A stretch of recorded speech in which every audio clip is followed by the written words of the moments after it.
Okay, so the first card you have your presence, the Hermit. Yeah, this is a little bit of what I was seeing in the Three of Cups. This is interesting that this is here. You kind of know where you're going now externally. You have that focus. There's a lot of restlessness around you, though. That's what I'm feeling here. A lot of restlessness inside you.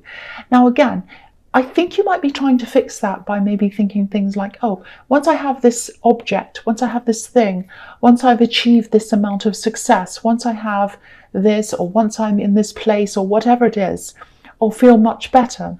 Now, I don't know if this is going to make sense, but I'll try and say this in a way that I hope it does. The destination you're trying to get to, the thing that you want, even though you might not realize this, or you might kind of have some idea of this because you are going through this process, it's an internal destination. It's an internal thing. It's a spiritual destination. That's where you're trying to get to, whether you realize it or not. So I don't necessarily mean that it has anything to do with religion. It's a very personal thing. Each individual finds this in their own unique way. They find this kind of inner spiritual destination in some way. Some people do find it in organized religion. Some people don't. Some people find it by there are a million different ways you can do that, because more than a million, because your way is your individual way that suits you. Now, Aries, usually they can be people of action, which is fantastic. They get a lot done. But sometimes people can create a lot of action, a lot of activities, a lot of things, and that kind of masks how they're feeling internally. And quite often, the world tells us that our self-worth is all about what we have. If we have this house, if we have this car, if we have this thing, if we have whatever. And it's not about that at all. I'm not saying there's anything wrong with going after those things if that's what you want to do. I do not have a problem with that at all. A lot of spiritual people will say, oh, that's not what you should be after. I'm not about that. But if you do go after those things, they have to come from what's happening in you internally. So if you get yourself right internally, if everything's right internally, what you want comes from that. Sometimes houses and cars and all of that stuff comes from that. Quite often when you do find your peace internally, you'll find that what you want changes, and it isn't those things. Everyone should have a certain amount of comfort. Everyone has the right to have whatever they like. That's absolutely fine. I have no problem with that.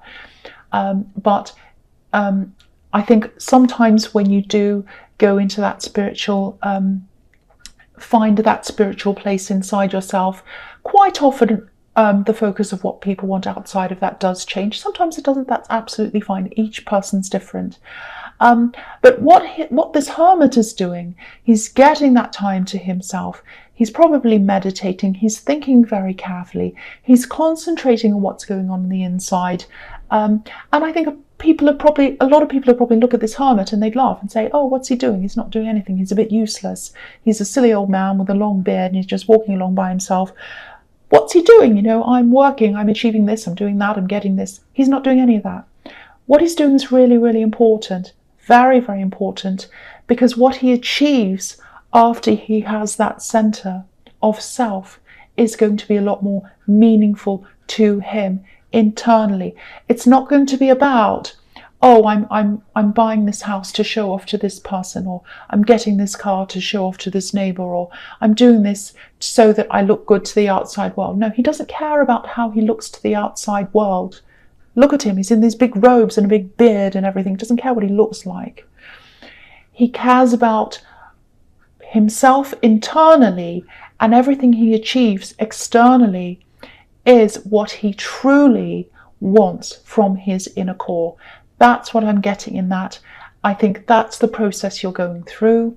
And I think if you're having a lot of stresses about backwards and forwards things, do I want that? Do I not? Do I want to have that thing or not? Do I really want to make that decision or not? That's because a lot of your decisions that you're trying to make might not come from your inner core. So you have to find that first and then make the decisions. I'm not saying don't make any decisions and sit there like a hermit forever and not do anything. That's not what I'm saying. It's a process that you need to do while you're in the world, obviously. But that's just something to think about. That's what I'm seeing in that Hermit card. I really hope that made sense to you. Okay, so the next card you have your presence, the Three of Wands. Okay, this is what I'm seeing in this. This is obviously the card of waiting. I'm seeing a few things here. I think you might be waiting for something.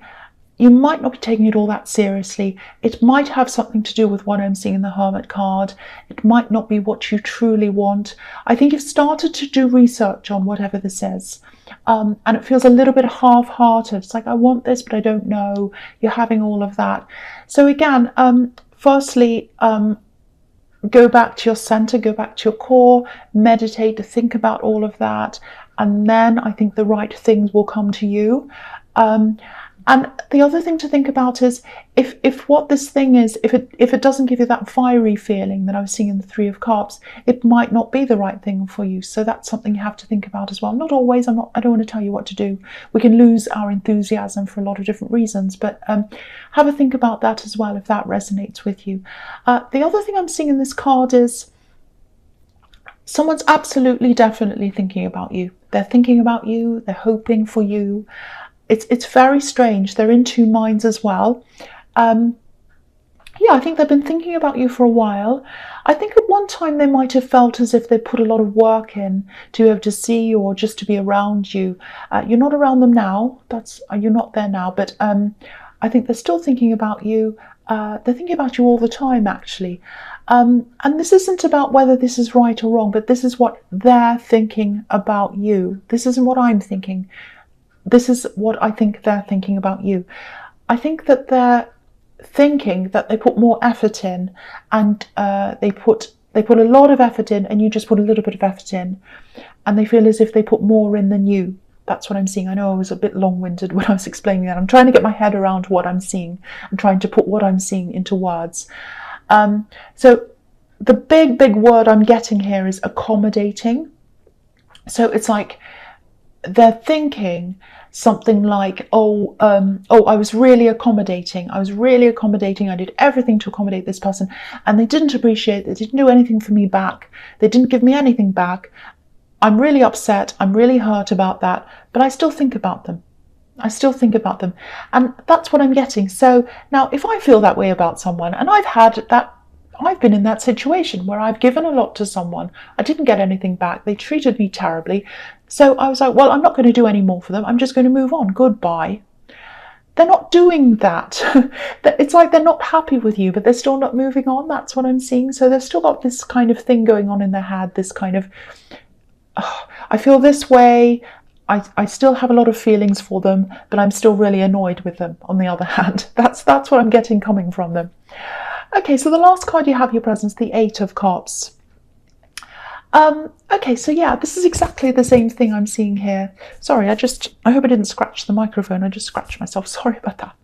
I keep on touching my microphone without realising it. I don't mean to. I'm moving my hands all over the place. You can't see them when I'm talking. Okay, so yeah. Same thing again in this card. I think you actually might have had this exact same card in your last reading, actually. So again, you're not around this person, you're not talking to them. I don't think they're talking to you either. They're definitely still thinking about you, and they're still very emotional. This is a big wall of cups here, and they're watching you. They're probably watching you from far away. Sometimes when I look at this card, I see this wall of cups. There's a gap in the wall, and I think the exact same thing, the exact same scenario actually was in your last reading, because I'm getting big deja vu coming back to me. It's like, I was here before. Yeah, so they're looking at you through this gap of emotion. So once again, if you know who this is, they still watch you, probably on social media or whatever, wherever you are, if you're on whatever platform you're on. They'd love to speak out, I think. They want to do that. They'd love to be able to clear the air. There's something that they feel that's still hanging around in the air, and they love to clear that. There's some bad feeling, something's not quite finished for them, it's hanging around. But they can't do that. There's still a lot of fear around them as well. So again, they're kind of on one side, on the other side, full of contradictions. fear. It's like, I want to do this, I want to talk to them, but there's this fear around this. I want to clear the air. I'm kind of afraid. So these two things are kind of going around and around in the head, a little bit like this man's going around this hill. To me, when I see this, it's like he's going around and around. So yeah, they're emotional, they're struggling, and they've still got all these contradictions in their head. That's what I'm seeing in that card. All right, so the first card you have, you future, is the Queen of Cups. Okay, so there's also someone else here. I'm seeing a different person again. So you've got three main people in this card. You've got the shady person in the Seven of Wands. You've got this person who probably a love connection, or it was, or something, in the Eight of Cups and the Three of Wands. And you've got this other person again here that I'm seeing again. And I'm having very, very warm, very lovely feelings when I look at this. The Queen of Cups, she's a very emotional, very sensitive person. So there's someone else here in this card. They'd love to be around you. I'm not seeing a love connection here. This is someone who's really, really caring. And I think what I'm getting is I'd like to see them. I'd like to see them. So they'd like to see more of you.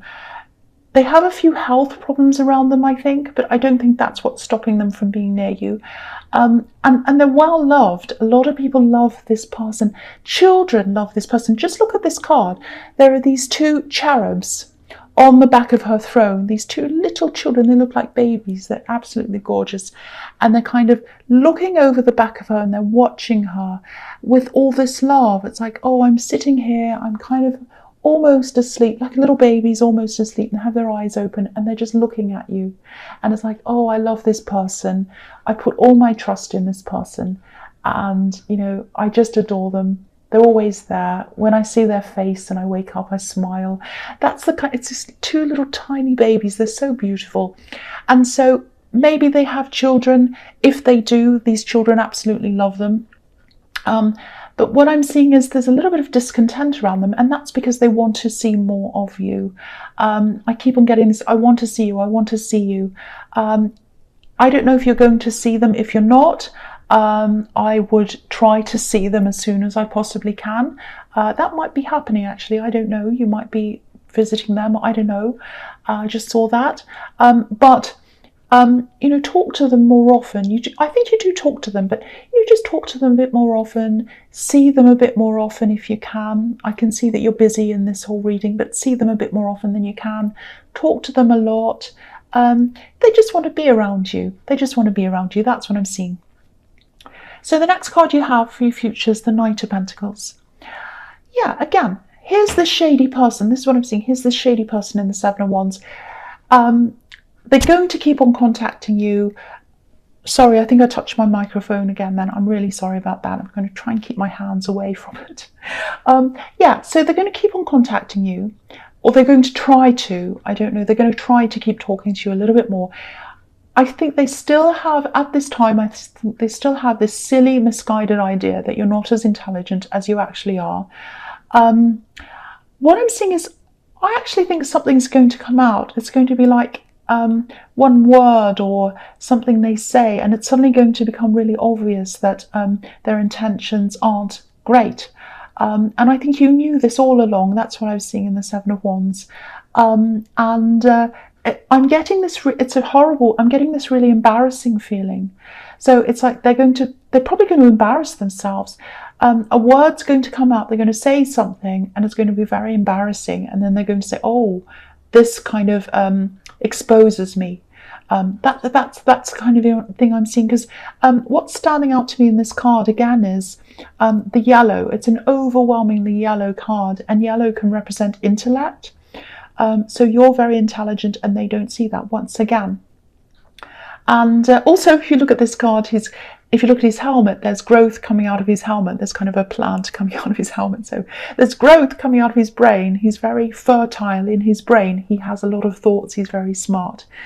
So I actually think after this kind of embarrassing conversation, or whatever this is, I think they're actually going to be really quiet after that, and they're not going to come towards you anymore. They're not going to say any more, like this knight who's just sitting here, he's not doing anything.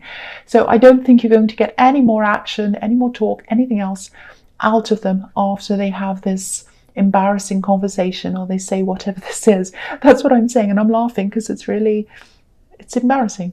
Okay, so the last card you have for your future is the Queen of Swords.